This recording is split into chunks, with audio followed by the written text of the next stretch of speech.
All right, man, there is big trouble in the city of brotherly love. And I ain't talking about the Super Bowl champions. I'm talking about Joel Embiid and the 76ers and the Jets. New head coach Aaron Glenn is cleaning house, and he ain't giving a damn who likes it. Tune in, man. We about to talk about it, ladies and gentlemen, right here on The Sports Talk Show.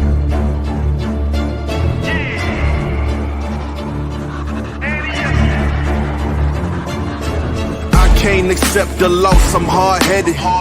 There's a little bit of madness to my method. Many falling off that fine line that I'm treading. I risk anything to be great, and I'm not letting nobody rob me of my victory. Number one, that's what I'm meant to be. When by any means, only thing that makes sense to me, I can make nice or make history. I got that dog in me, yeah. Turn me up.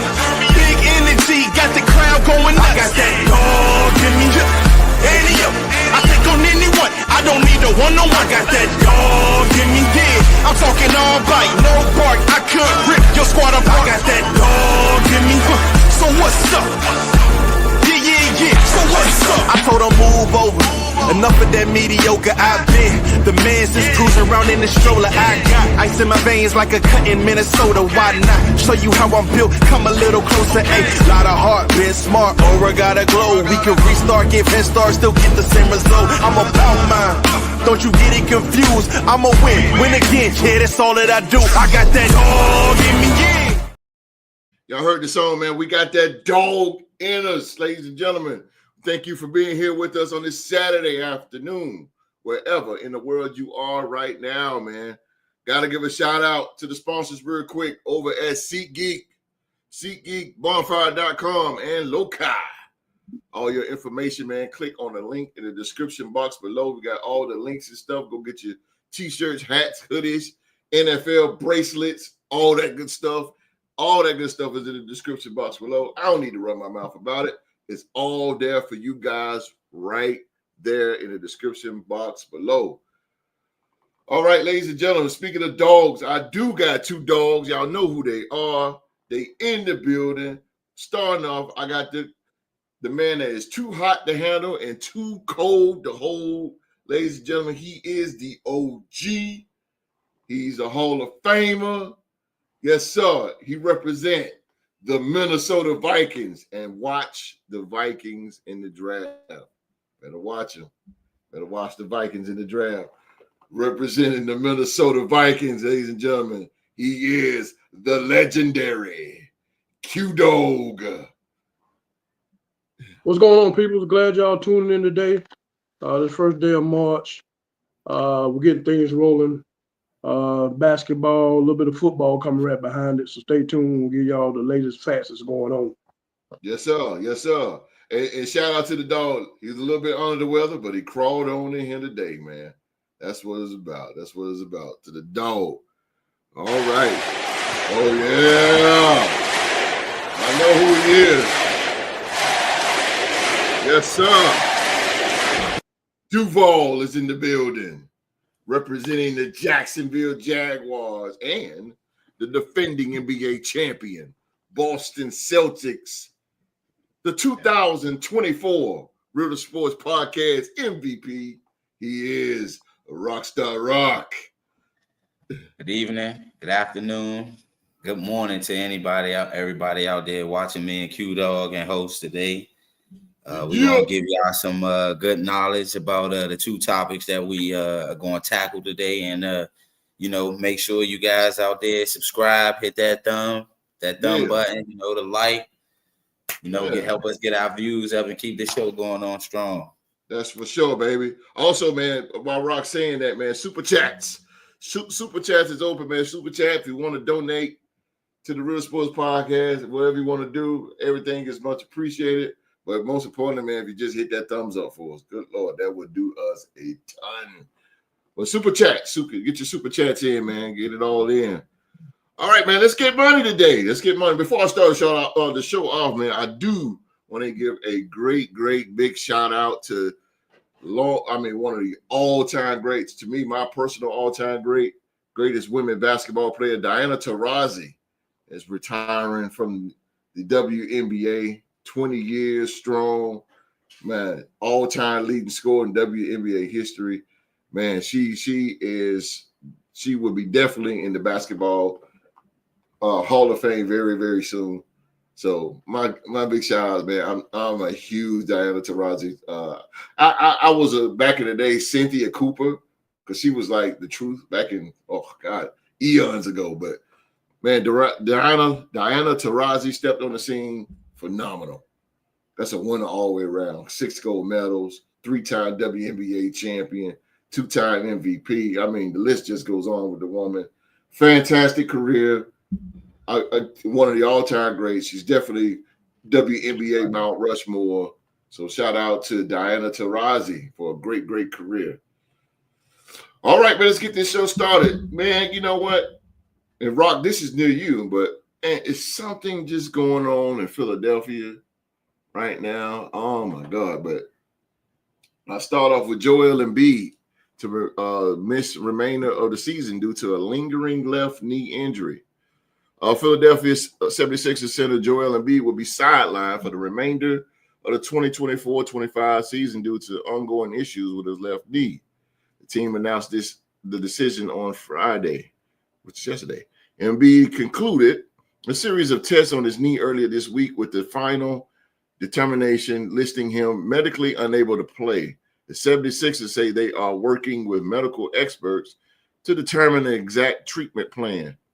The 2-time NBA scoring champion, Embiid has been hobbled by injuries all season and served a 3-game suspension for shoving a member of the media. He's averaged 23.8 points and averaged at least 30 and won 2 scoring titles the last 3 seasons and scored only 29 points combined in his last 2 games.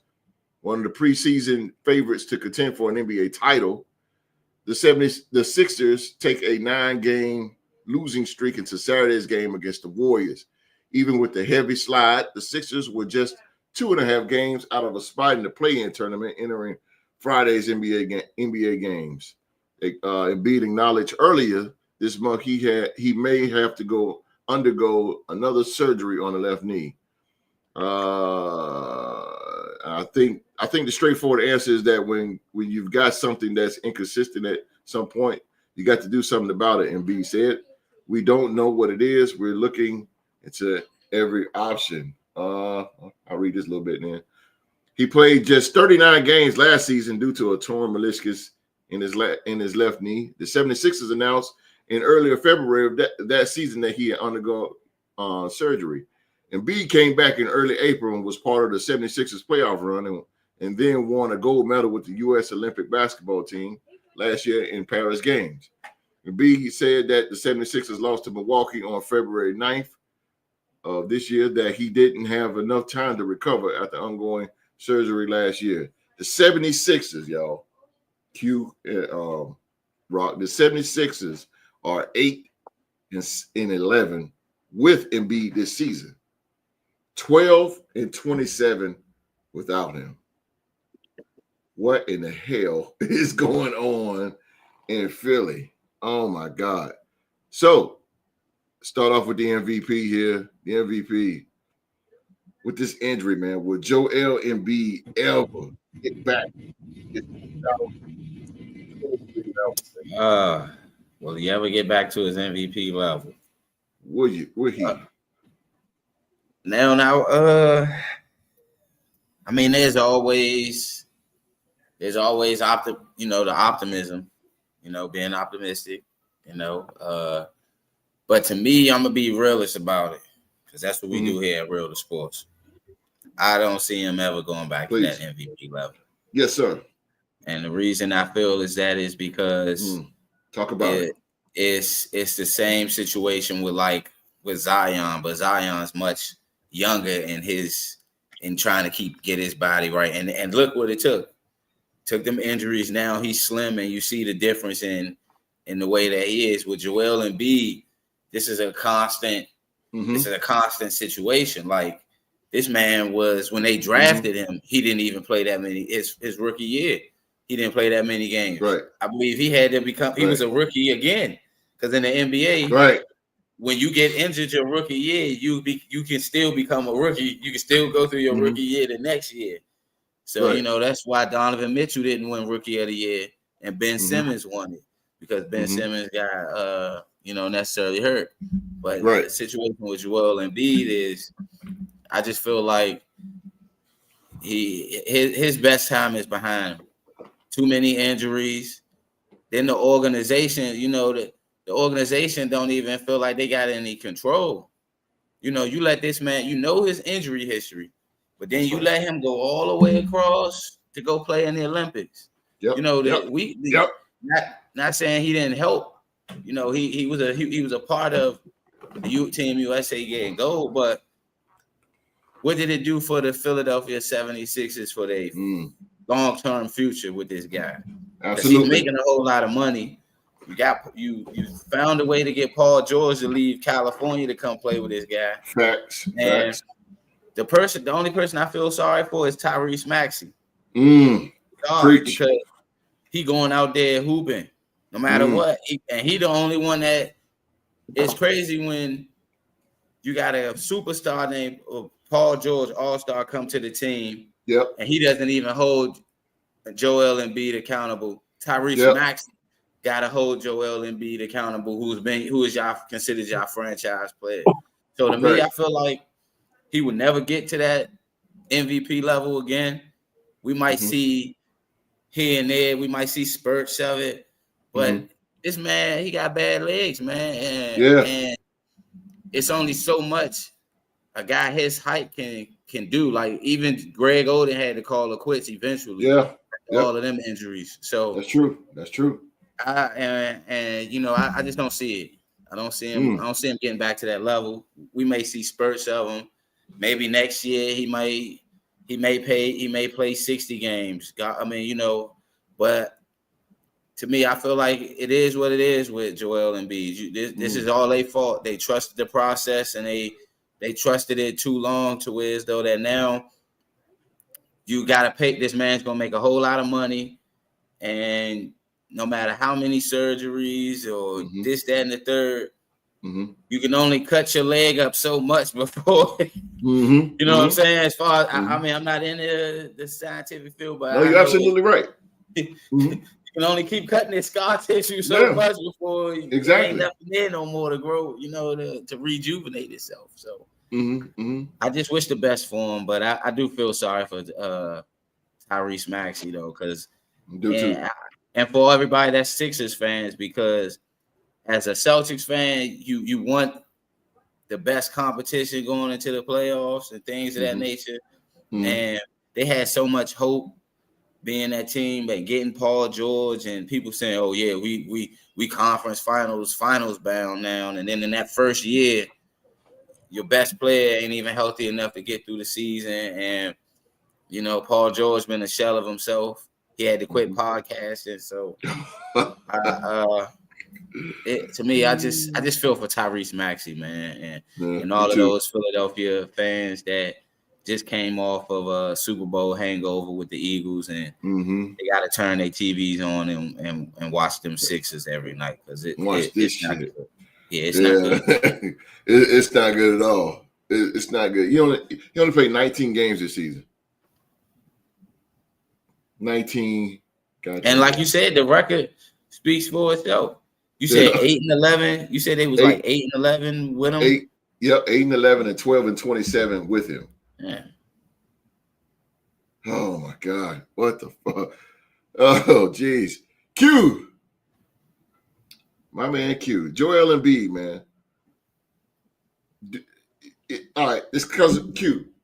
Let's be real here. The Sixers is suffering. Matter of fact, the Sixers is the worst team, probably about the worst team in the Eastern Conference right now. They only won like one game since February. In the beginning of February, something like that. They on a fucking 9-game losing streak right now. They terrible. They're terrible. So Q, if you was a GM, Q, of the Sixers, would you go ahead and part ways with this guy Joel Embiid, or would you just go ahead and Tyrese Maxey, strap on the rocket, in for a ride. Just believe in, just put all your eggs in the basket on Tyrese Maxey.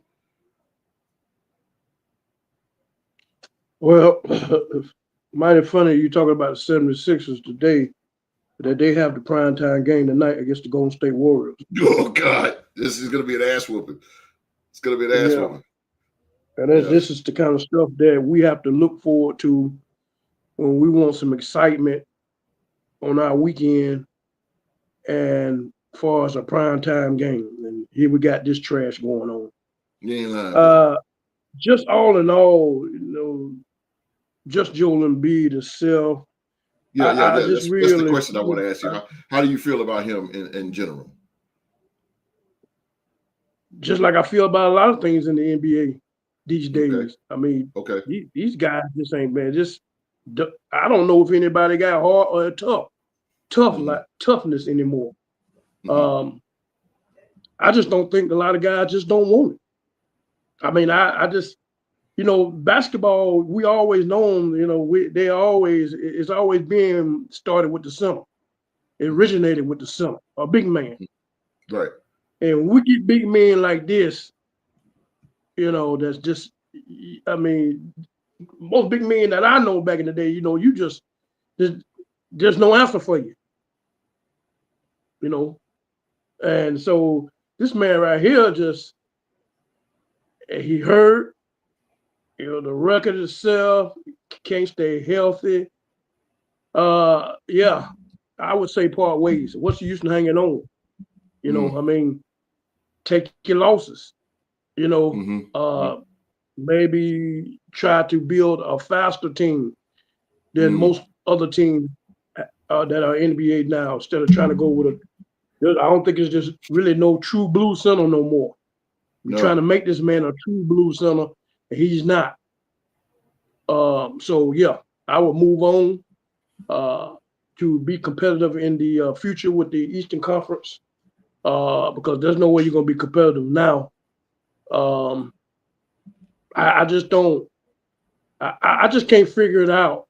What's going on with the future of the NBA is that I just think that a lot of these. I think it's just a lot of these guys just want that they're getting paid these ridiculous amount of money nowadays.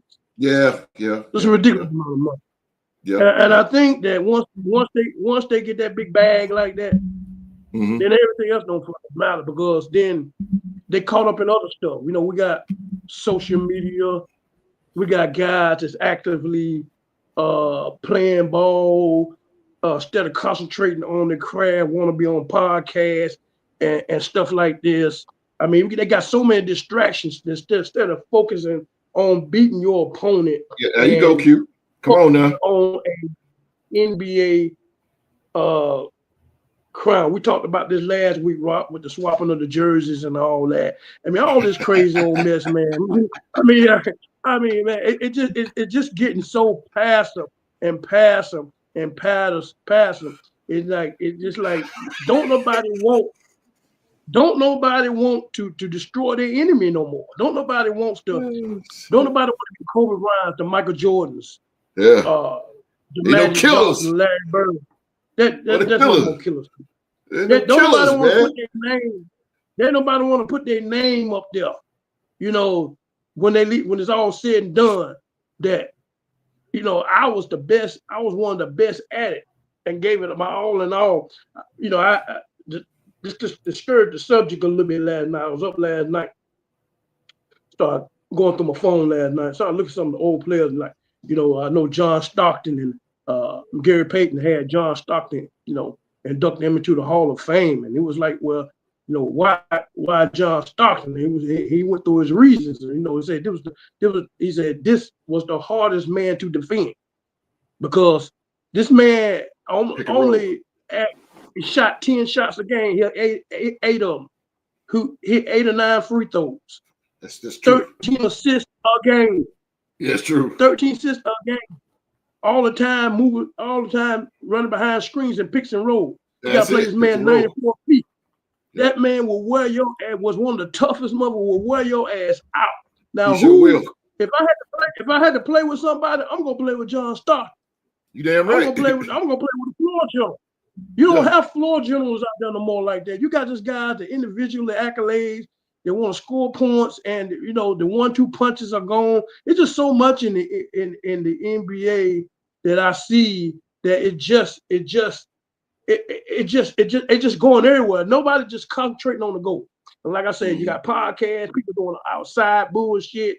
I mean, nobody taking this seriously. Nobody want to hold that cup up.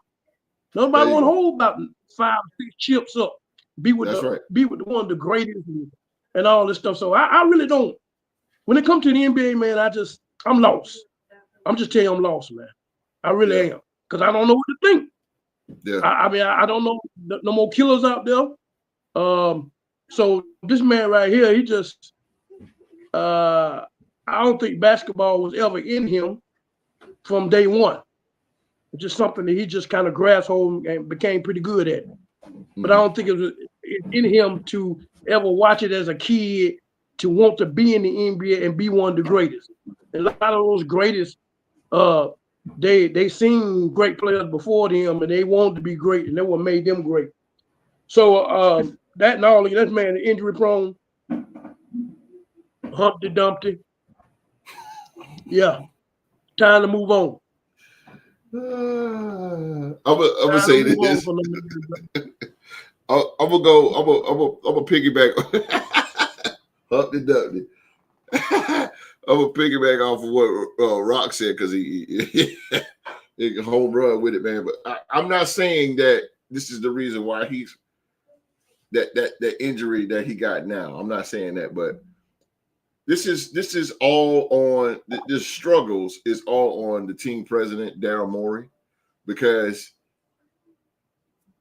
they ran the hell out of Joel Embiid. Philadelphia 76ers haven't had a hero since Allen Iverson. Okay, so now here come this guy coming in. Okay, the whole city of Philadelphia rallied behind this guy, and they wore him the hell out. He went from James Harden to Jimmy Butler, like nothing. They tried to get this guy a Robin, and it wasn't just working. Tyrese Maxey out of the clear blue sky came in, and it worked.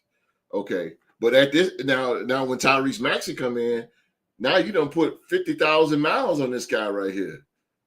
I mean, he's wore out, dude. This guy is 7 foot, 280 pounds. He's wore out. He's done. So wrap for him. So this is what I say. The team president is they should have put more dogs around him instead of just trying with Jimmy Butler and James Harden. Now you got Paul George in here, and you gave Paul George a boatload of money, and he's hurt. I'm with Q now. I don't understand the NBA, man. Just because you got a big name, that means you need to get big money. Now, granted, Paul George haven't been really relevant since he left Indiana. And he just been injuries after injuries after injuries. God damn. Like it's just sad, man. I think I read it was an article about these players being hurt and these fans being just so upset all the time that these players are hurt. These people are playing their good hard money to come see these superstars and they're hurt. It's just crazy. I can understand Joel Embiid though, because that guy put that team on his back for years. I mean, that's all they had, and they just wore him out, man. They just wore him out. They just wore him the hell out. So I say it like this: I wouldn't say trade him because he's a lot of money. I wouldn't say trade him, but I would say give him one more year. And what I would do if I was Joel Embiid, you're 280 pounds, you got bad wheels. You got to come off 20 pounds at least. I say he need to drop down to like 260, maybe 250 to get that weight off because you got a meniscus tear. So once that meniscus tear gets healed up throughout the offseason, it's going to need to be stronger. You don't need to put too much weight on that. Not the way he plays and the style he plays. You need to lose about at least 20 to 30 pounds. Okay. He needs to get a little bit more mobile. Okay, cool. But after that, bro, if you don't produce, you got to go. You just got to go. You got to get out of here, bro. You got to get out. So that's my take on it. I say keep him. Joel, wish Joel a speedy recovery. He got to lose some weight. When you got bad wheels, you have to come off the weight because your legs is what holds your weight. So you're gonna have to come off. You're 280. You're already big enough. You need to come down on that weight, bro. Come off that weight and stop shooting. That's what I'm saying. Shooting threes. If you go back and look at Joel Embiid's highlights, he shoot threes. He's diving all over the place for the ball. He's running point guard. This is the results of why you don't use your big man like that. You're going to end up hurt. I've said this before on the show. I've never, ever seen Kareem Abdul-Jabbar take the ball down the court. I had to disagree with you on that one because come on, let's go. Jokic. He doing the same. He not hurt, so it's got to be a conditioning issue with. It's just his conditioning. Yeah, and also they're playing at a level that the altitude. Yeah. They also playing at altitude. Mm-hmm. So Jokic's conditioning playing in the altitude is much more. His conditioning is much more better than Joel Embiid's because absolutely. Since Jokic's been in the league, have we seen Jokic not play a full 70, 80 games? I mean, he might sit some games if they on rest, but he didn't play more games than Joel Embiid throughout their career, and they pretty much be doing the same thing. But I just think it's Joel Embiid conditioning, and the fact of Jokic, when Jokic came in the league, remember he was a doughboy. He was a fat boy when he first came in the league. Very true. But you see how he lost weight? See how he lost weight, though? He toned up, lost weight, handling the rock. Yes. So I just think the difference with that, though, Rock, the difference with that, Denver had a way better team than what Joel had. And Joel, he didn't have that much pressure on him. There you go. And Joel Embiid is more of I would say, Hakeem Olajuwon because he's more mobile. His back is to the basket. He had the pressure. He did being the number one pick coming to the franchise player. Jokic built himself into the Nuggets franchise player. So it wasn't like the label was. I do get that. The label wasn't put on Jokic at the beginning. Right. As it was for Joel Embiid, like we said, to trust the process. But Jokic is more like a Dirk Nowitzki type guy. He's tall, but he doesn't put you in the post. He can shoot the three. He can bring the ball down. He's a little bit more skilled. That's why Jokic don't get hurt. Man, big. He's more skilled. Wilt Chamberlain. I mean, that's Wilt Chamberlain numbers, right? Then Chamberlain had like big assists or rebounds. It was blocks, right? He had 19 blocks or something like that. Yeah. I mean, but to see your center have 19 assists in a game, like that's to me. I understand where y'all come from. Always saying this. Y'all saying the game began with the center, but now the game is beginning and ending with the guards. That's true. He control the rock now. Yeah. That inside game, But like Q said, it wasn't bringing in that much ratings, yo. Yeah, but the centers do not. This is why. This is the result. What you're going to get. A guy that won the MVP 2 years ago, he's wore the fuck out because he did everything for that team. I never seen Kareem Abdul-Jabbar bring the ball down. I never seen Hakeem Olajuwon bring it down. I never seen Shaquille. I've seen Shaq, but on a fast break. But that's Shaq. But he never bring the ball down to set up a play. Moses Malone never done that shit. None of them. None of these big guys haven't. You don't need to. That's why you got guards. But with the president of Philadelphia, he should have put more around him. Granted, God bless it, Tyrese Maxey. I feel sorry for him too. Tyrese Maxey is a dog. I like that kid. That kid got heart. They got heart. But it's just not enough. He don't have enough scoring power. Now, he can score because he had put up 50 before Tyrese Maxey. But it's not enough to get the 76ers over the hump. That's why nowadays, you need 3 or 4 players, man. You need 3 or 4 players. That's going to actually gel together. even in the 80s and 90s, they had 3 or 4 players. Yeah, you need All them. them championship teams, they had. But you need had role one guy players. that was the leader, but the team was put together around that leader. You had role players back then. You had a 1-2 punch and a third. There you go. 1-2 punch and a third. But they was role players. Nowadays, they're trying to do superstars. That's nowadays. You got a team like Kevin Durant, Devin Booker, and Bradley Beal. Yeah. For what? It ain't working. It ain't working. It's too much.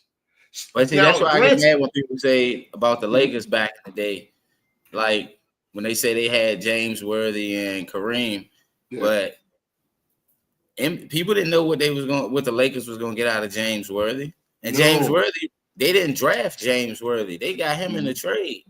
So, and that's the same thing when they got with Kareem Abdul-Jabbar when he was, before he changed his name, he was Lou Alcindor, but we all know that. But but they got out of his way. Yeah. James Worthy got out of his way because they knew Kareem was the man. So they became a role player.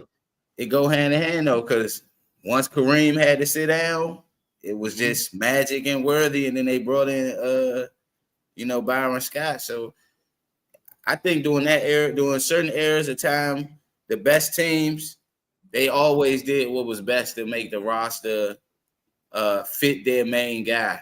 Yeah. Like how Q Dog said, they had a 1-2 and then a third guy that was either going to score or he was going to do something on the defensive end. There you go, Rock. There you go. That's what I'm talking about right there. That's what I'm talking about. Everybody is offensively. Yes. Everybody on the floor is offensively special. He's doing too fucking much. Yeah. And this guy right here, Joel Embiid, was a guy that was doing too much. He was doing too much. To the point where the guys that's mainly supposed to be in there for defense. Like, it's guys that you put in the game that's mainly in there that's supposed to be mainly a defender. And they know they're not supposed to taking threes, but you only supposed to be in there to defend. I need you to just defend this guy for 3 minutes. That's it.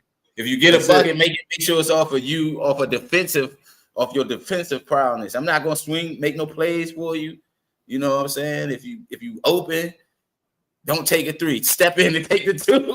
Take the 2.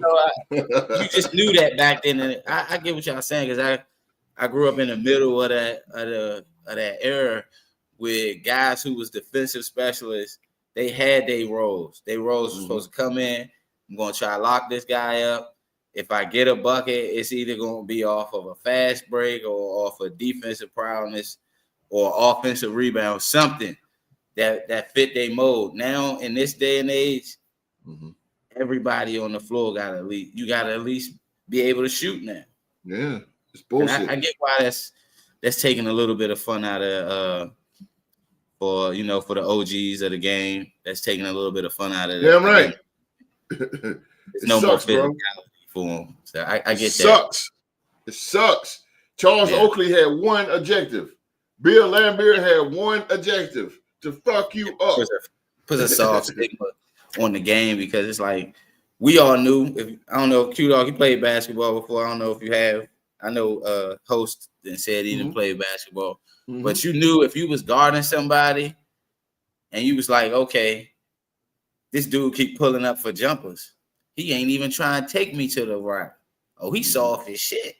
He ain't going to the rack. He ain't trying to come in here and bang. He just taking all jump shots to bail. He bailing me out on defense. I want this, I understand what y'all saying. I'm like, fuck it, I want this work. If I want that work. Come down here in the paint. Don't bail me out with a jump shot. Right. So that's right. I get that stigma because that's how I've always looked at it. If I was checking somebody and you bailing me out defensively by just taking the jump shot, oh yeah. On offense, I'm not gonna bail your ass out. I'm gonna take your ass right to the cup. But then again, Rob, that comes with the mentality of the player. That person that wants to shoot threes instead of playing in the bit, he has a guard mind. That's it. No matter his frame is, he mentally wants to be out shooting perimeter shot. No matter how much you try to tell him to stay in the paint, he has a guard mind. That's where he wants to be, and he physically. That's where he's not That's where he doesn't want to play. Even though he can strive in that position if he put the work in. He don't want to put there. He wants to be out there like the guards. And see, those like back in the day, like when you had a position, you knew that you were to be confined to the paint, be physical. You wasn't gonna score another point. You knew who to get the ball to, or this and that, play defense and be tough. And that was just your role. That's your role. You had no business being out. You had no business there being you out. go. Come on now. You got all these guys out here that want to be scorers. Come on. It's just so much chaos, and to me, this kind of reminds me of Grant Hill when he first came. When he went to Detroit Pistons, man, they put too much on that man. It messed that man's ankles up real bad. He had to get them 6-inch screws in his ankles, and soon as he get them 6-inch screws, that's a perfect example. They throw him right back out there and just derailed his career, man. That's a perfect example. But they look at the money they pay you. They look at the money that they pay you. They don't look at health-wise. They pay you X amount of dollars. Your ass need to get back out there and do what the hell you need to be doing. I don't give a damn what it is. But they don't look at it like that. They don't look at it like that, bro. To me, I think it's got maybe some mental toughness got to do with some of this too. Yeah. But I think if that man just played one position, stop shooting threes and just playing the paint, maybe his game would be just concentrating on being a post man. I don't think nobody can do nothing with you if you work on some post moves, be dominant in the paint. Your whole concentration on working in the paint. I don't think they can do it, but I think the man doing too much. Doing too much, bro. Yeah, like you say, he out there diving for loose balls and all that. I mean, that's supposed to be on the guard play. I mean, there you go. Man every now and then, but that's supposed to be on the guard play out there diving for loose balls. You supposed to hold the fort down in that painted area. There you go. That's right. Don't go outside of it. It's crazy you say that because not to cut you off, Q Dog. I apologize on that. You good, man. But you do make a point though, and that was a good example what you said about Grant Hill when compared to Joel Embiid. Both guys went to top high colleges and in the NCAA. Both was high picks. They went to struggling teams and became the face of the team, and then the teams failed them guys as far as with, continuing their growth, as far as with their injury history and stuff. And then they just went on and sent them packing when they felt they was done with them because, but I do agree with you on that though. Like certain big men, they to hone their craft and stop letting the defense. They letting the defense off. Like I don't know if y'all seen last year in the playoffs when Minnesota was playing against Denver, they was getting mad Jokic wasn't pulling up for three because he felt in his mind he like, yo, I'm letting them off the hook. I'm letting Rudy Gobert off the hook. I'm letting Karl Anthony Towns off the. Remember we was getting mad at Karl Anthony Towns about that in that series? Yeah. We like, bro, you let motherfucking Denver off the hook shooting threes. Why you ain't going to the rack? And I get that because in the playoffs, them bigs in the playoffs, that's when you really need your bigs to dominate. Yeah. Because they got the mismatch. Teams are looking to try to get up and down or run that small ball in the playoffs.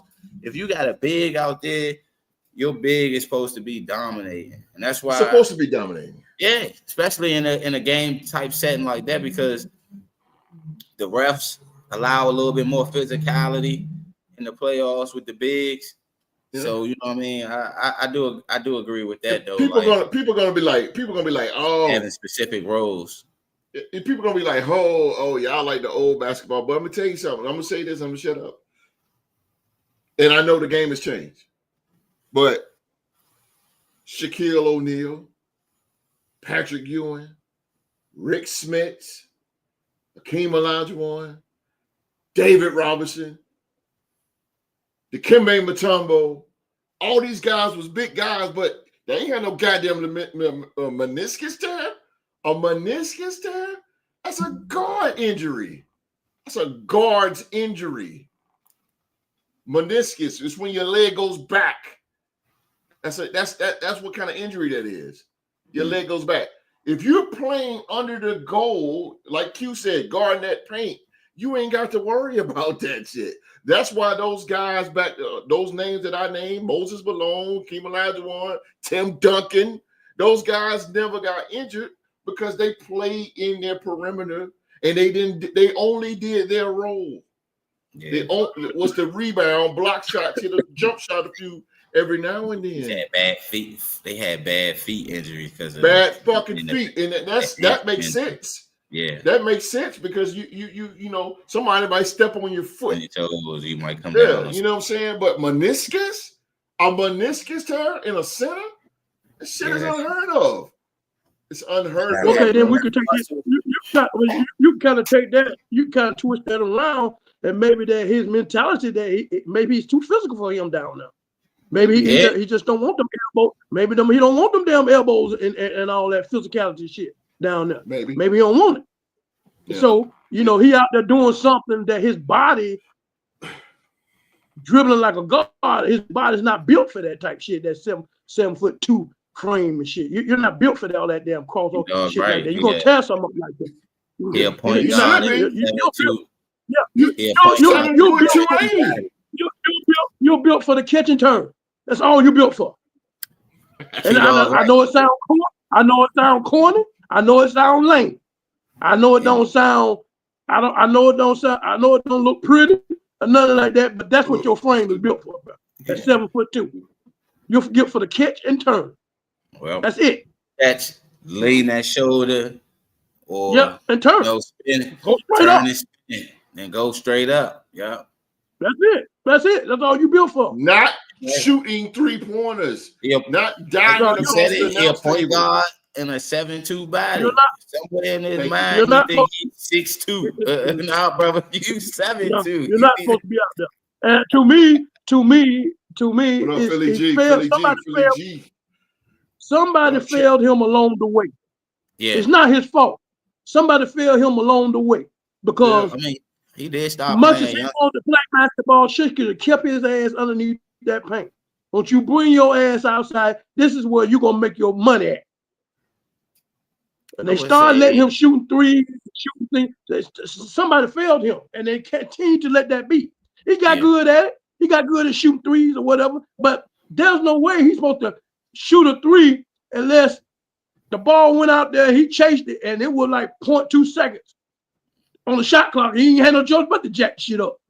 Yeah. But that's very rare. That might have happened 2 times in his career. Yeah. But otherwise than that, 99.9% of the time, you're supposed to be in that paint area. That's where they're supposed to raise you from the minute you touch that basketball. This is where you're supposed to be. And I think if they would have concentrated him, they'd have concentrated him on the area only, he'd have been a great ass son. He probably would have been a great son. Yeah. So tell him what we got. Hell yeah. He would have probably, and then on top of that though, this is why I do agree with you. I do agree with what you're saying, Q, because the art of the centers, it transitioned. It was supposed to go back to being back to the basket centers when Embiid came into the league.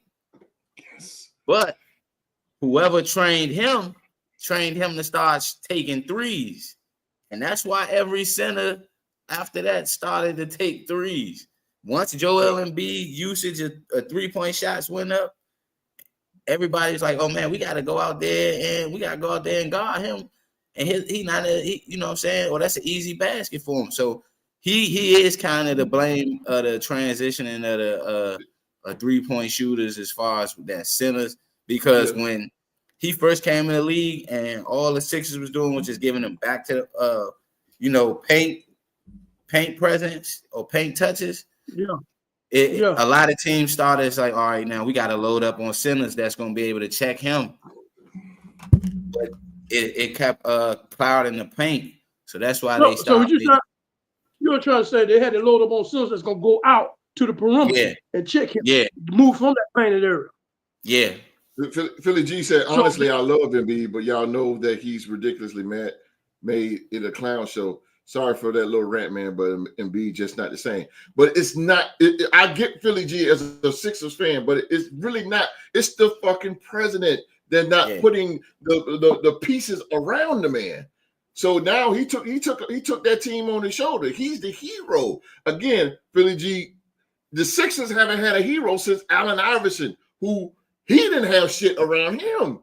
Yeah. He had nothing. And he had to carry the load as well. Granted, he was a guy that, injured now, he's still going to play. It was just a tough son of a bitch back in the day, with an injured elbow is still playing. But, I mean, with a meniscus tear, I'll just bring the Philly G up to speed real quick. But and I'm going to go back to Q. But that's what that is. This guy, this Philadelphia, the city, put so much and invested in so much in this guy right here. He was the hero. Like Rock said, this guy was actually on the brink of bringing back the center position. He was. Just like Saquon brought back the position of a running back. Yeah. It's the same way. Joel was going to do that. We haven't had a dominant center like that in the NBA since Dwight Howard. So now here comes this guy right here, but he ain't shit around him. So now you got to go. Now you got to go outside the paint. Oh, now the Sixers, they see now, okay, Joel doing all this, doing all that. Now let me bring James Harden in. Fail. Let me bring Jimmy Butler in. Fail. Let me get Ben Simmons. Fail. Now let me get Paul George. Fail. It ain't working. That's why I feel sorry for Tyrese Maxey. I feel sorry for the young fella, man. But go back to Q. What you said, man, Joel Embiid looked regular was in the Olympics. And I don't mean like regular, like healthy and nothing like that, but that was the only time he looked like an actual center was in the Olympics. Yes, sir. Because he didn't have to do all that. Thank you. Have to do all that. Thank you. And that's what everybody wanted to see. Thank you. Well, I'm thinking it's really going back to, our true blue centers. I mean, he was the last. It seemed like he was our last hope for one. Yeah. And it seems it's not working out. It's not working out because he's out there shooting, doing all these guard things. That's why he tore his meniscus like this. And I think that, this is going to resonate with all other centers coming out. We don't have really true blue centers coming out of colleges no more. I don't know what's going on with that, as far as collegiate level. We don't see a whole lot of big men playing centers no more. So that's like the growth out. From Memphis. Edie and shit. From Memphis. And Walk. I don't know if you know dude Walker Kessler that went to Auburn. He was a Auburn, yeah. So it's but you're right though, Q Dog. The percentage of true centers coming out of college is like 15%. If you want to put a percentage on it, the percentage is very low compared to. But then again, what's going to happen is that I think what's going to take away, because everybody want to see that ball move up and down. We want to see these handles and all this kind of stuff like that. We caught up in that so much. Yeah, that's what we want to see. And you got forwards out here. Forwards don't play like forwards no more. Everybody want to handle that damn ball. Don't nobody want to play with the back to the basket no more. That shit out. All your agent Carl Malone and all them motherfuckers. Don't nobody want to post no more. That damn near stink. So it's not posting.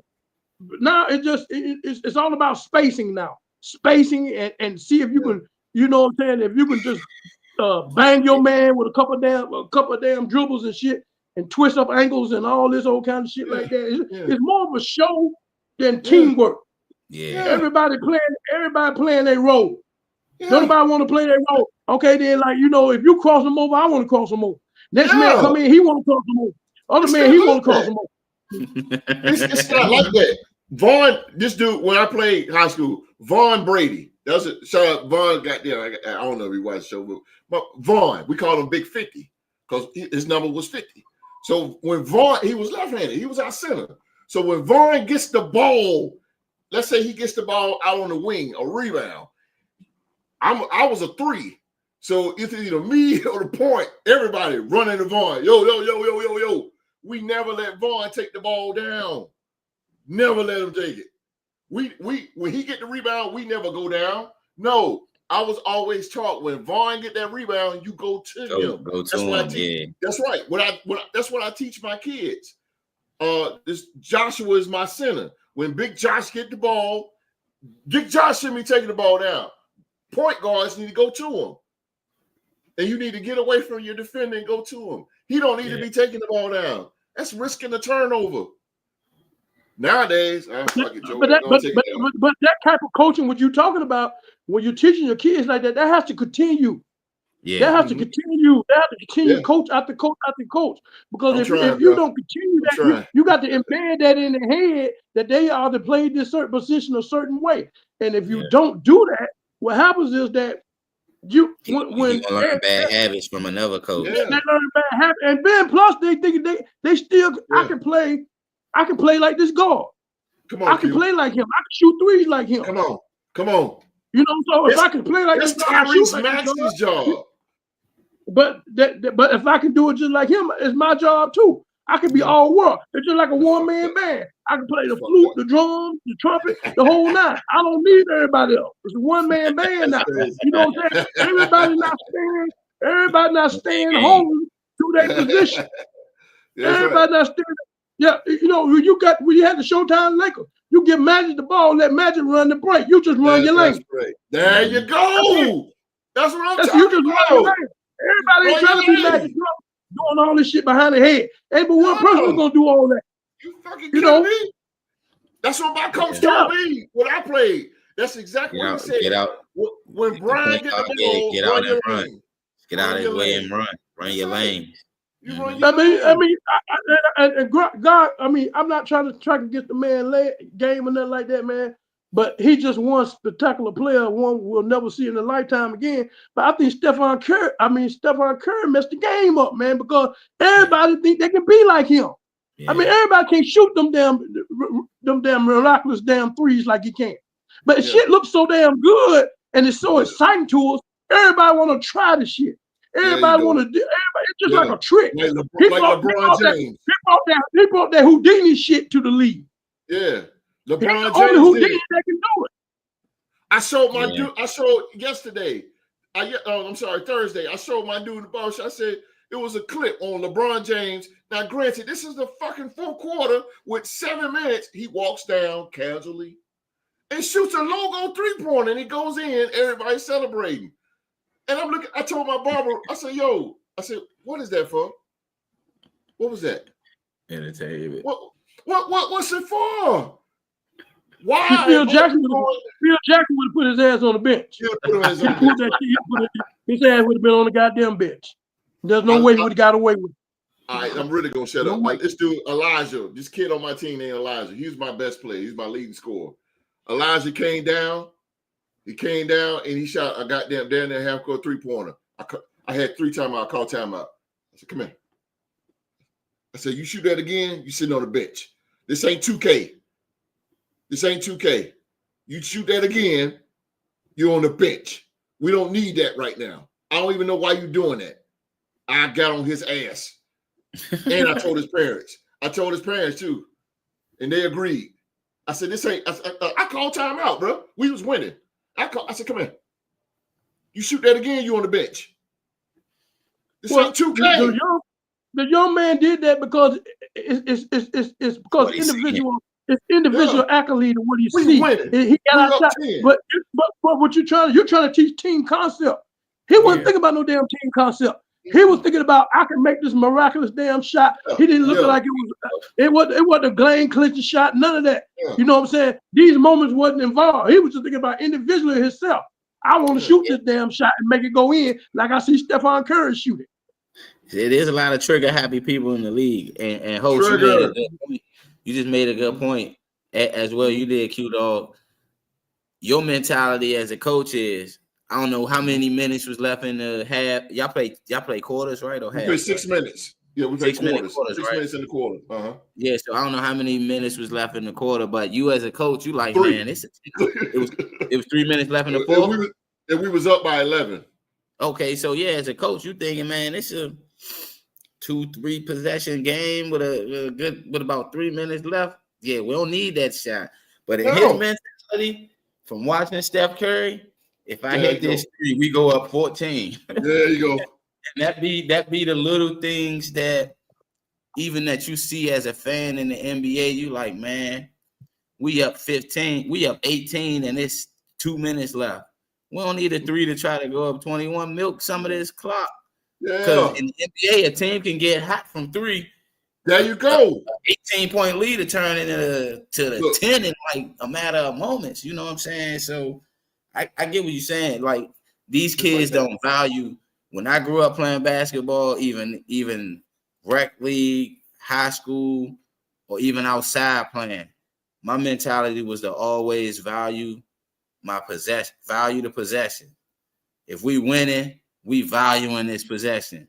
If we losing, we gonna value the possession and get back in the game. I always thought about that when it came to basketball. When it came to me, like, possession. Yeah. I don't need this jump shot. Let me get this layup because we down 2. Doing too much, and knowing your role, and it's all. And I know ladies and gentlemen, we may have got on subject, but we're passionate basketball fans. But it's just the fact that the game has changed. Everything is just so lackadaisical. Everything is just so calm. I know we all fuck that. No, I mean, I watched the Lakers play last Saturday when they played Denver. Man, Luka was shooting them damn shots way by the score table. I don't like it. Don't get me wrong. I mean, them shit was weird. Hey, nobody went at rock bottom now. Don't get me wrong. But what to me, what is the purpose of shooting them that far? Yeah, I don't understand that. And look, then the media be like, "Oh, he's such a great shooter." That shit luck like hell. That's luck. But to me, it's an amazing shot. Don't get me wrong. It's an amazing shot. Don't get me wrong, because a lot of people can't do that. A lot of people can't shoot that thing from the score table and drop all rock bottom. I understand that. But the thing about it, for what? What's the purpose, though? What's the purpose? I don't understand that. Well, you got all this room to get closer. What? I don't understand that. That's dumbfounding me. To show your accuracy or show that you can shoot it from a distance way back there? For what? And I agree. I and JJ Redick should have got on his ass. Well, he the one start. Here, hold on now. Hold on now. Want to do this shit too. Hold on now. Yeah. Nah, that's called the killer. I know he wouldn't be talking. Yeah. Because he's to jack them shits up too now. He jacked some motherfuckers up in the He jacked them motherfuckers too. JJ was a 3-point specialist. You ain't kidding, bro. No, 6-point specialist. And no 3-point specialist, 6-point specialist. He shoot the motherfucker. He shooting for the possession arrow, goddamn. Yeah, on the other side. Oh shit! Now he can shoot the motherfucker now. Yeah, that's. But look, them coaches, Mike Shesky and all the boys, they ain't saying nothing to no boys about it because he go in. Yeah. But see, if you see basketball before then, if I don't give a damn if you're going or not, they're not allowing that. They're not allowing you to shoot a regular shot like that. They're not letting you shoot no shot. The only shot you're gonna shoot like that was a buzzer beater. You're not gonna shoot a shot like that, man. No way. Yeah. But now that it look pretty going in. Now everybody else, I can make that shot. People in the playground are practicing that shit. They're just shooting regularly, and people are hitting it. So now they bring that shit into the game, and then now the people can hit it now. They allow it in the game. Coaches are allowing it in the game. Really quick, look. The more we keep shooting outside, the more we forget about the inside. Yep. Then what the big man gonna do? Shit, they ain't give me the damn ball. I want to shoot it too. Shit, the big man want to shoot the shit way out there. Fuck it. You might well don't even have nobody to paint no more. Everybody just shooting outside. Fuck the painted area. Do not enter the painted area, and everybody shoot from the outside. Fuck it. And to top it off about Joel, what really pissed me off. Damn, well, we are hour in this shit, but that was a good conversation. But the Paul George stopped podcasting because this is what Paul George said. He said that he is taking a break from podcasting to get his body right mentally and his mental right to help make a push towards helping the 76ers win. You're supposed to be podcasting.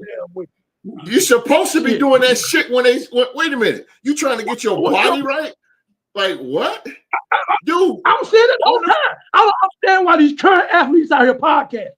What the fuck is you podcast? You're distracting your damn mind, man. You need to be focused on your fucking craft. You don't need to be out there fucking podcast. You do that shit when you retire. Don't be fucking podcast. Their mind is everywhere fucking well. Their mind is everywhere, man. Everywhere. And the social media shit is distracting to them.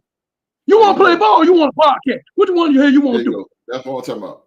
And L. Duncan is fine as she is. I love L. Duncan, but she talking about, she said, the players, I believe the players should have freedom and all that. It's only 1 hour out of their time. Fuck that! Because Kobe Bryant, you wouldn't see Kobe Bryant doing that. Are you kidding me?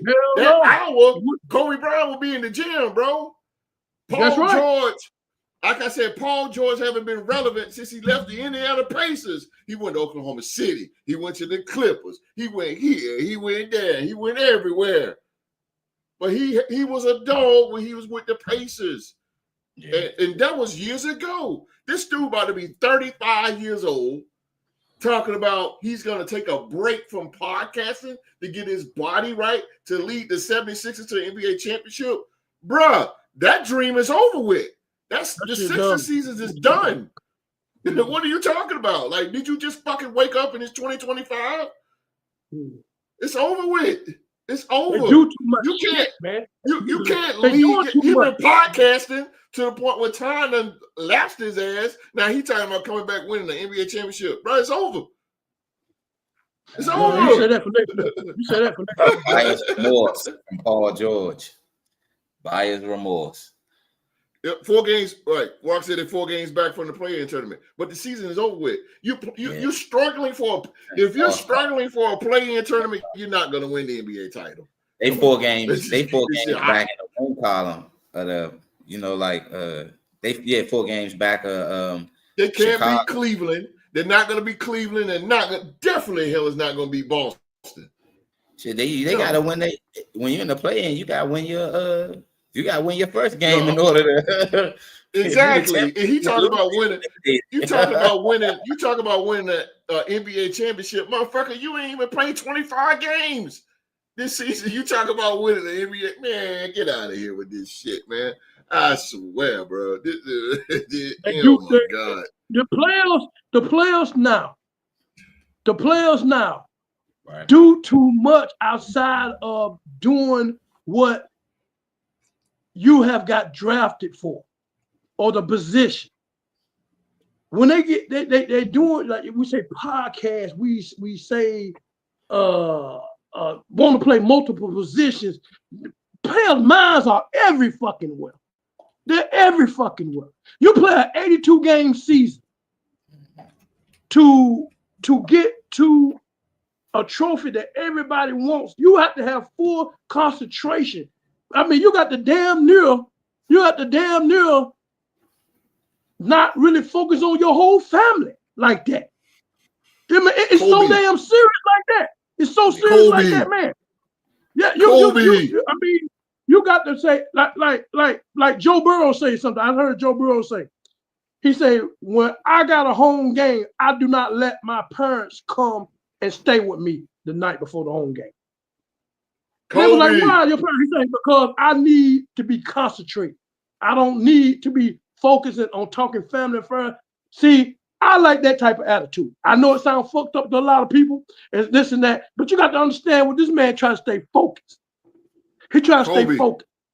He can see his parents come Sunday night or whatever. They come in that day, but not the day before the game.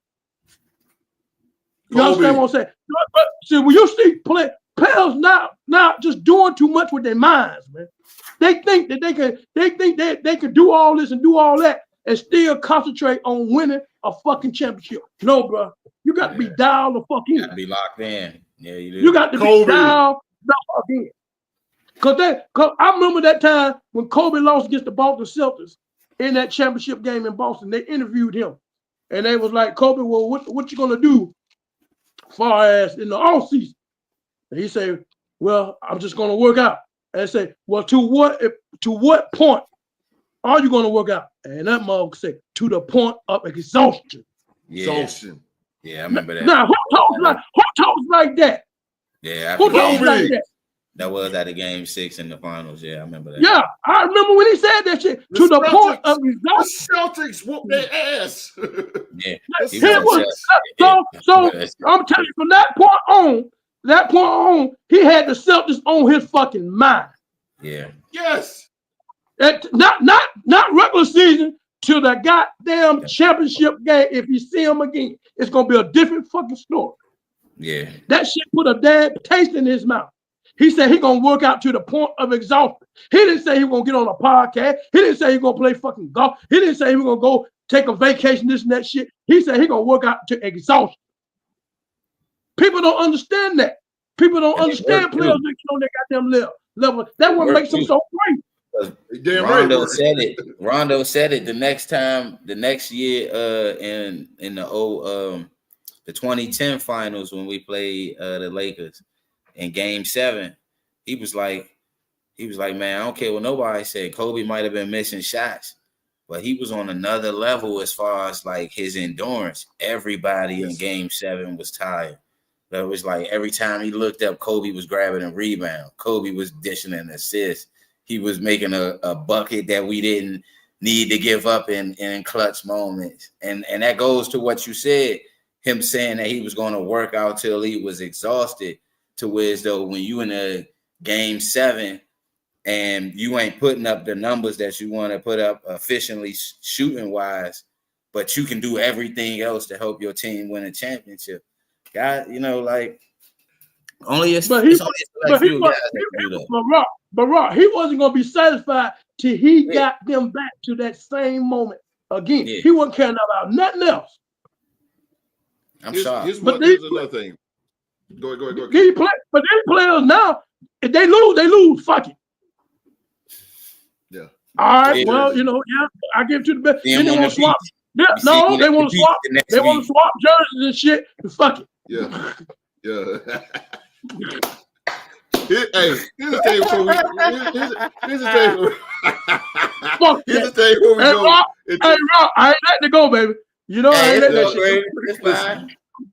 I ain't letting that shit go, bro.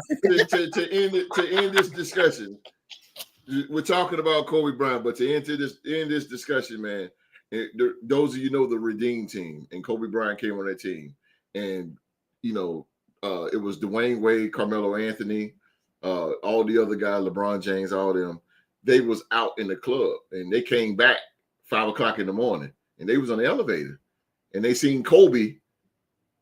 He was going to the gym, and they was like, "The fuck, like he ain't hang out with us." They went clubbing, and like I said, 5 o'clock in the morning, they coming back. They going up, he going down to the gym. But you know what? This is how you set the trend, because Kobe, he was doing it every day, and guess what? They start saying, "You know what? Let me get my shit together. Let me start doing that too." And now they start getting up 5 o'clock in the morning, going down to the gym. See, that's how you do it. You set the tone. You set and those players in the regular season had phenomenal seasons after that Olympics. Every player that was in the Olympics, I think that played with Kobe, that after the Olympics was over, going into that next season, all them guys had good seasons statistically wise. Like I think a lot of guys raised their scoring. The level of competition was at a new. I've said it once and I say it again. That's the guy who set the bar for hard work. I got his fucking book downstairs. That dude set the bar. Set the bar. That's how you do it. Man, goddamn. Motherfuckers ain't got it in them. They ain't got it in them like that. They ain't got it in them, cute. They ain't got them in them, cute. They ain't got it. That era is gone, man. That era of the NBA is gone. The physicality era is gone. This is the finesse. We in the finesse era. You gotta get that bitch out. I'm gonna tell you what. When we watch the playoffs when we watch the NBA playoffs, and when these guys lose in these series, watch the ones that lose. Watch their attitude. Watch how they talk. You can tell the difference. Watch. They don't give a shit. Just watch. Pay attention. A loss to them is just like a fucking loss on a fucking playground. Yeah, you talking about not that serious. They don't take it seriously, man. They really don't. I'm a Raiders fan, and when we lost to the Bucs in the Super Bowl, I was sick for 2 weeks. I was fucking, I was gone, bro. You hear me? We lost to the Bucs in the Super Bowl. I was fucked up for 2 weeks, bro. You took a personal vacation. Hell yeah, I was sick, but I was fucking heated. I was tore up mentally, fucking mind, all that, man, everything. Just leave me alone. Yeah, I get what you're saying though. It's like we as fans, we take the losses harder than the dudes that are really out there getting paid for. Like, I feel you on that, host and Q Dog. It's like they don't. It's like after the game over, it's like, all right, now I get to go back to having all these millions of money with a party. That's what has deterred the game, because they pay these guys so much money and they can do anything they want, buy anything they want to buy. They don't want to be great.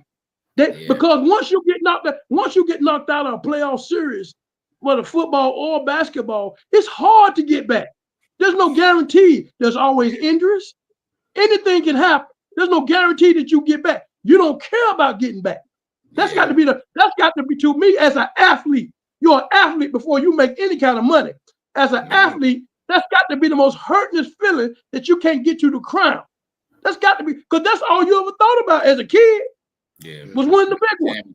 Yeah, you ain't lying. I don't know. I mean, I would say this: growing up as a kid, it was always winning. And then when you thought about the NBA, you thought about, dang, I want to host that trophy one day and make a whole lot of money. It was to make a whole lot of money, to buy your mama a house and win an NBA trophy. Nowadays, they buying their mama houses before they even glance at an NBA trophy. So it's terrible. My kids, we lost back-to-back. Those of you know that I coach basketball. We went back-to-back championship games. They ain't give a shit. This year we lost first round. They ain't give a shit. After the game, everybody just got their book bag, started, get back here. God damn it, get back here. We talk. I want everybody to work this summer. I got on their ass, man, because it's just like nobody didn't care. Nobody didn't give a shit. That shit hurt me. And this is YMCA, bro. I'm like, God damn. I told my assistant coach, man, I said, man, these motherfucking kids, oh, God damn it. Well, yeah, they just don't want it. Like, God damn. They don't want to compete. You want to compete against the other person, to see another person, to see the other team move on. That should hurt you. They are moving on. And you are going home. Being unappreciated, like they don't know how many hours a day you work, and then gotta go coach them, and then for them not to have the decent, like, man, you know, I am gonna work on this. I keep it real, even this fucking podcast. I want this podcast to be the best sports podcast on YouTube. Yes, that's my drive. It still is my drive. After 3 fucking years, and it still is. Huh? And you're giving these young players, these young kids, so much of your energy. You want them to be great, but I cannot do so much. I'm letting you know I'm in your corner. I'm right here. Yes. I want you to be great. If you just listen to me, do some of the things I want you to do. If you give me effort, I'm gonna give you everything I got. But y'all don't want to give me fucking effort. Yeah. My JV coach, Mr. Jordan, always said this. It takes the little things. Takes the little things to make a good basketball player. It takes the little things that are important that people don't want to do. All it takes is just one little thing that can set a good chain reaction. You know what I'm saying? Less is more. Less is more. We're gonna go to football. This is the most we ever spent on NBA, man. I tell you. But it's meant to be said, and I hope that if you're a young baller out there, take the words of advice that you heard today. It's like Rock just said, it's the little things, bro. It is the little things that will get you so far. And I promise I'm going to say this, and we're going to go to Aaron Glenn. But I told Q this the other day. My coach checked me, Coach Hilliard. God bless his soul. Coach Hilliard. He called me into a game. We played Tucker High School. I remember it like it was yesterday. And he called me in. It was time. I didn't start that game. And he called me in. So I go. He called me, looked down, said, hey, call me. I'm getting up. I'm walking casual. I'm looking at the game. I'm walking casual, cool as shit, to the score table to check in. He grabbed my fucking arm. I had my warm up on. He grabbed my goddamn arm and he squeezed that shit. And he looked me in the eye. He said, go. He did just like that. He said, go back and do it again. I was scared as a motherfucker. I said, oh shit. Yes, sir. I went back to my chair. I went back to my seat. And I'm looking up at him like this. And he's looking at me. He ain't looking at the game, he looking at me. And he had his arm folded. He said, I got up. Substitution, number 7. I ran. It's the little things. From now on, every game, when he called me, yes, sir. Little things, bro. It's the little things. Let that slide. Yes, sir. Let that slide. Little things, y'all. If you, again, Cube was a baller, Rock was a baller, we all was ballers. We all played this game. If you're a young baller, man, take word of it, man. I'm telling you. Little shit. Work on your craft. Work hard. Work hard. Remember this man's name right there. He set the bar for us. God bless his soul. But he set the bar, man. Set the bar. Woo! Boy, we ain't with that NBA in a long time. Boy, that was good. That was good. That's good. Really quick. We're ladies and gentlemen, we ain't gonna hold y'all up too much. We're gonna go. Well, I can talk all day with these guys, these two men right here. Aaron Glenn. Jets Aaron Glenn addressed his locker room displeasure around Aaron Rodgers. Earlier this month, the new Jets regime made the decision to move on from quarterback Aaron Rodgers, a decision that wasn't met with total support from the locker room. Jets defensive tackle Quinn Williams took to social media in the hours after the decision became public knowledge and wrote another rebuild, I quote, another rebuild year for me, I guess, before deleting it and posting a thumbs down emoji. See, players shouldn't even be doing that shit. But anyway, head coach Aaron Glenn told reporters at the scouting combine this week that he has spoken to Williams. And he said this, and I quote, listen, I understand the reaction. You know what? Let me play the video. I got a video. I pulled it, but got the video up. Here we go. Listen to this, y'all. We're moving back. All those options are on the table right now. We're confident we're trying to win games. So that may be, it is what it is. So and that's it. And the thing is, I don't want to disrespect any other players we have on our team. And it kind of pisses me off and some of the other players that's what we all talk about. You have Quentin Williams, you have Quincy Williams, you have AVT. Now you have Joe Tippmann. All those guys need to be respected as far as winning games also. Yes, I have talked to them. And listen, I understand the reaction of the players. But I would say this. Every decision that me and Mooch make is to win and to win now. So I understand it. But again, listen, this is not going to be the last decision I make, right? That's going to upset some people. And that's okay, right? But as men, we talk about it. We make sure we keep it in house that we're going to continue to do. We're going to bring in competition at every position. It's not just the quarterback position. That can be D tackle, DB, linebacker, doesn't matter. The nature of this game is competing, and we're going to do that at every position. You see what I'm saying? Q, what you think about that? Well, I mean, this man definitely is old school. We know that. But we got to understand the type of era that he's coaching in today. Here we go again. Let's talk about these players. They got so many outsourced resources as far as social media, Instagram. They can talk to the agents. They can also run up to the general manager and the owners and talk to them. They got so many avenues they can complain and bitch about what they think that they don't like. So with that being said, you're taking old school and you're blending with the new school. And so a lot of these new school players that this man coming in he's a no nonsense coach. He's trying to win. He's trying to build an organization. A lot of these coaches that coming in from Aaron Glenn from the old school way are trying to build an organization in which they play. I understand that, but it might backfire. It might backfire in this damn face. Because a lot of these players, not the coach fault, don't get me wrong. I'm with every damn thing you say. I'll run through a brick wall for a fucking coach like that. That motherfucker gonna make me be accountable. Damn right. He gonna dot my eyes, cross my goddamn tape. He gonna make me be good. And I'm gonna be on everything. And Yes, I'm gonna be able to take constructive criticism. I'm not gonna run home and tell my damn wife. I'm not gonna tell my cousin. I'm not gonna damn complain about this damn man. I'm finna go do everything this man telling me to do. Because he wants us to be great as a player and as an organization. Now, what he tell me to do, now that's another damn thing. I know I ain't gonna like it, but goddamn it, I'm gonna do it. Because I'm gonna see the results in the end. Mm-hmm. So that being said, I understand how it's two folds to this. I understand how he's an old school type of coach. He cannot change. I got to look at what this man came for. He said he was successful as a defensive coordinator for the Detroit Lions. He's on the Parcells tree. A lot of these players, what the problem is that these new school players, they don't do no damn research. They don't do no fucking research. What made them want to hire this man? What made this man so great?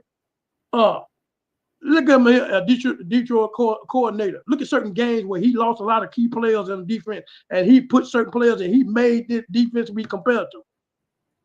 It's something about this man guys want to play for. Do your research. Stop going about, just what you heard from this. Do your own damn personal research. You got all this damn technology. Do all your damn research your damn self. So what I'm saying is that stop being a bitch.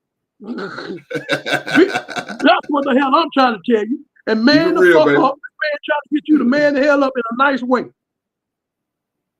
And stop running to goddamn social media and all that shit ain't gonna do but get back to your coach, and he feel disrespected. That you can't, like he said, you can't come to him man to man. His damn door is always open. Yes, sir. Come talk to him as a fucking man. Don't go behind his face like a damn, behind his back like a hoe. Talk to that man like a man. That's right. Come on, Q. He want that man, he want to hear the shit come back through a grapevine that you went and said this and that, and he see your face every damn day. Yeah, you go. Now, what the thing about it, like I say, I really hope this work out. But with these new school players, man, they talented. Don't get me wrong, but a lot of them, man, them motherfuckers, they got something in them. Well, they lack layer of thickness. They lack that shit. They can't take constructive criticism. And so he went and got rid of the damn cancer of the problem. That was Aaron Rodgers. He didn't want that bullshit. He got that up out of there. He wasn't gonna have it. All right. So that right there let you know that he got rid of one of the greatest of all that ever played this game. He don't give a damn about that. Mm-mm. Okay. Now, at that saying, are you willing to jump on this ship with this type of coach? Because a lot of coaches they hire now, man, they throwing their arms around you and all this stuff. But these defensive, that's offensive coordinators, head coaches. These defensive coordinators ain't like that. Mm-mm. They ain't like that. You waiting on that, you're gonna wait a long time. They're not like that, bro. So I hope this really works out for him. If the players can be as tough, because he gonna be on there, he gonna be tough on them. He gonna be tough on them. And I hope they can handle it. I really do. But they can only be great if they allow themselves to be great. But if they whine about if they whine already about what this man is saying, I can imagine what the hell they're gonna whine about what this man is doing. So I don't know, bro. I just don't think these old school coaches can light a fire up under these new school players. I just don't, because he gonna coach the way he was coached, the way he played ball. That's the only way he knows. He ain't gonna be able to do nothing different. Yep. He under that Parcells tree, man. Yeah, he under that Parcells tree, bro. That's where he come from. So I don't know. We'll see. I absolutely agree with the direction of what Aaron Glenn is taking the Jets. Actually, this division is becoming one of the exciting divisions going into the offseason.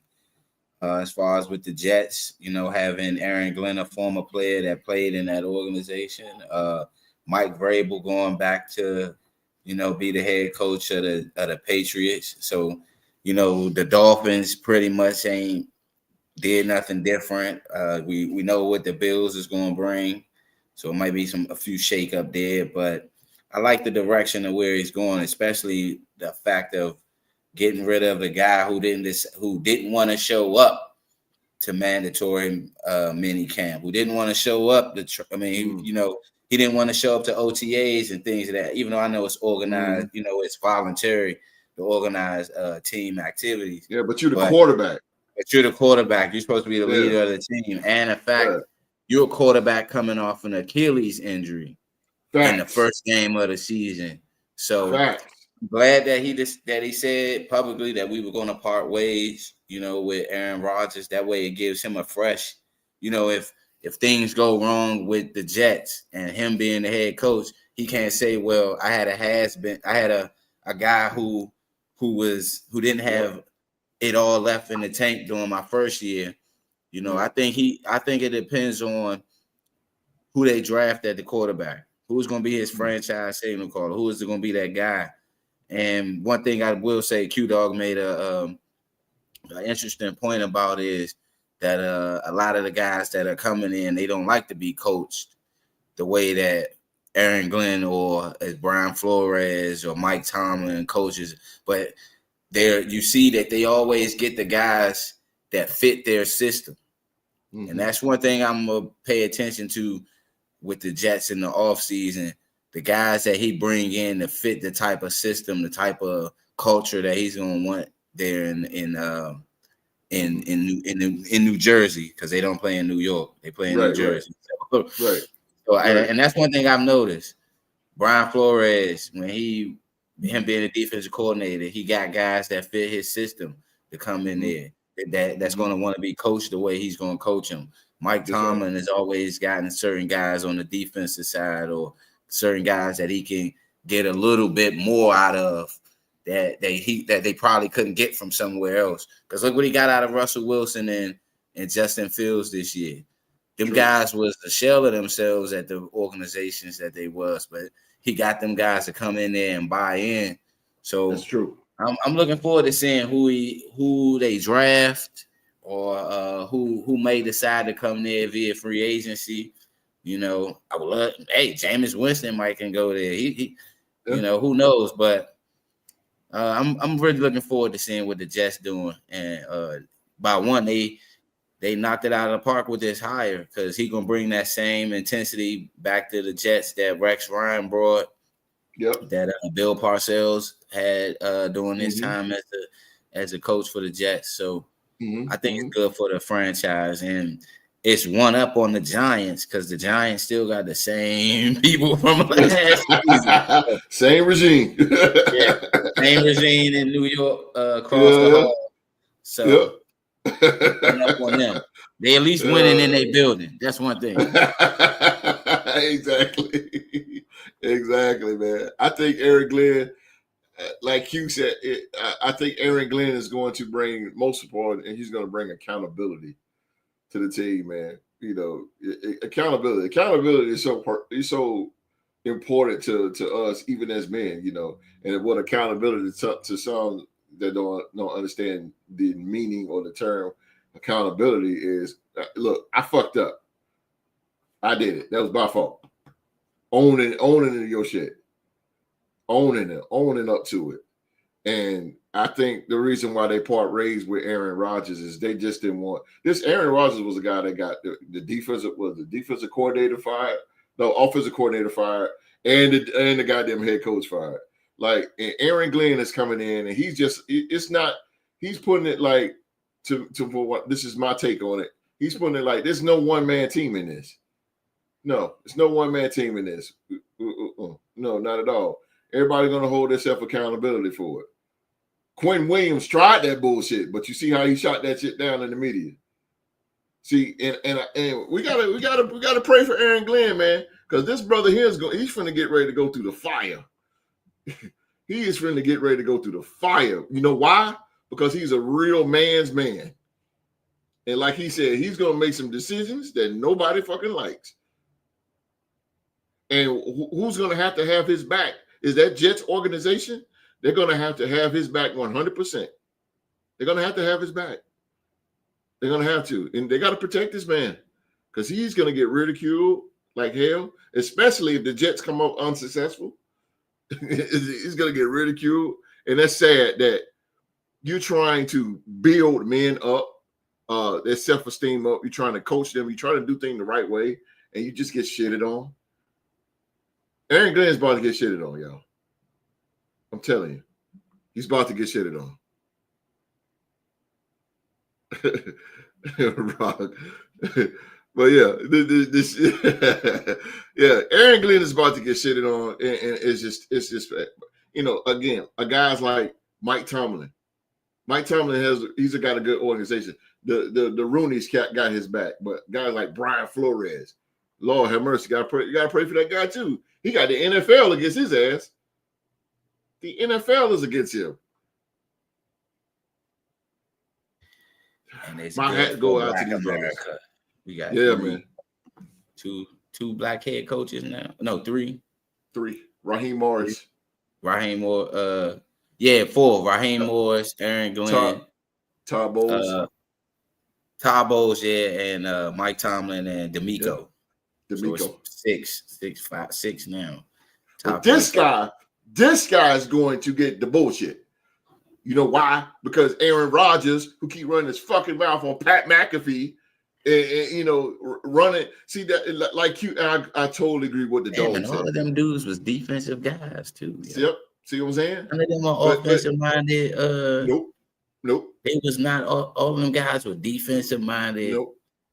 Coaches that are black, that are head coaches that are black.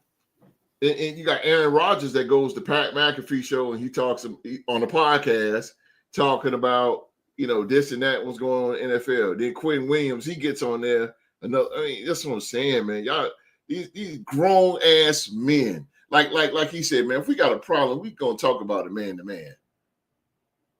We gotta talk about this shit, man. Talk about shit, man to man. Hash it up. Okay, bro, I fucked up. I should have made that comment. All right, bro, cool. Just don't do it again. All right, bet. Cool. I love you, man. Love you too, bro. That's it. Ciao. Boy, God bless Aaron Glenn, man. He's going to bring some maturity, like he's trying to bring maturity to the team, to some young men. Oh boy, Q, we in for a ride, bro. Yeah, you in for a ride, bro. We gonna goddamn see, boy, because he's gonna do good this year. I hope so, man. It's destined, somebody out of this group of first year coaches, Cohen, Brady, they do Ben Johnson, my bad, not Brady, Ben Johnson, Aaron Glenn, and Liam Cohen, and could we even say Pete Carroll is? He's not a rookie anymore. Pete Carroll's not a rookie. So yeah, out of the four, because I think Kellen Moore, Liam Cohen, Aaron Glenn, and Ben Johnson were the four new head coaches, rookie head coaches, right? And Vrabel and Pete Carroll were the former head coaches that got jobs. But out of them four, two of them gonna be good. Two of them gonna have good first years. Yeah. I really hope.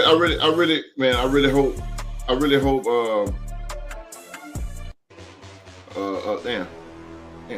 Let me remix that up real fast. I really hope the Jets do good. Aaron Glenn's just a guy I can relate to what he got, and I'm from the old school era, man. You know what I'm saying? Like I like that shit. That's what coaches supposed to be hard on you. They supposed to be hard on you. I mean, goddamn, mine was hard on me. Daddies supposed to be hard on their kids. My dad was hard on me. What's wrong with a little ass whooping? Yeah, what's wrong with a little mental toughness? What's wrong with getting your hands dirty? What's wrong with aches and pains? What's wrong with going to work? What's wrong with it, Q? What happened to us, OG? I don't know, bro. God damn. Whew. Boy, OG Rock, y'all brung it.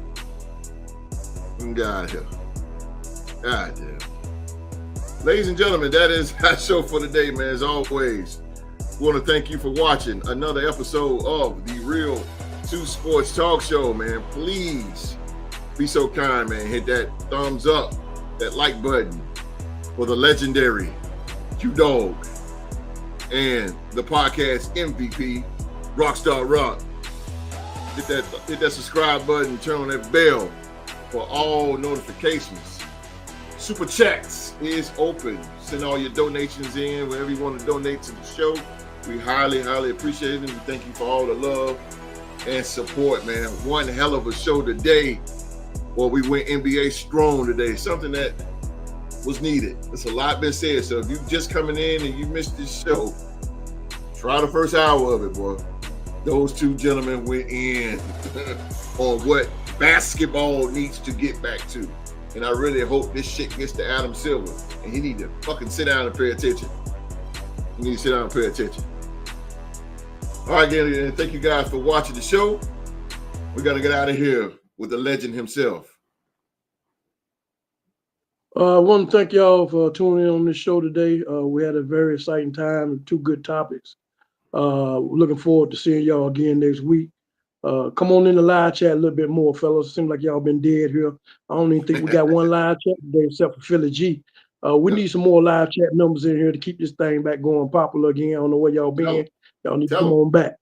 And so that being said again, we look like y'all for being in today and look forward to seeing y'all next Saturday. Yes, sir. And like the OG said, man, we will be back next Saturday with some more news from the sports world, man. Hopefully the NFL can get rolling on this free agency thing, man. We get some trades and stuff going so we can all sit down and talk about it. Free agency is right around the corner. It is officially March today, first day of March. And we'll be back on Saturday, next Saturday at 1 p.m. live right here on YouTube, man. Until then, everybody around the world, y'all know the saying, please be safe and stay safe. And that's in order.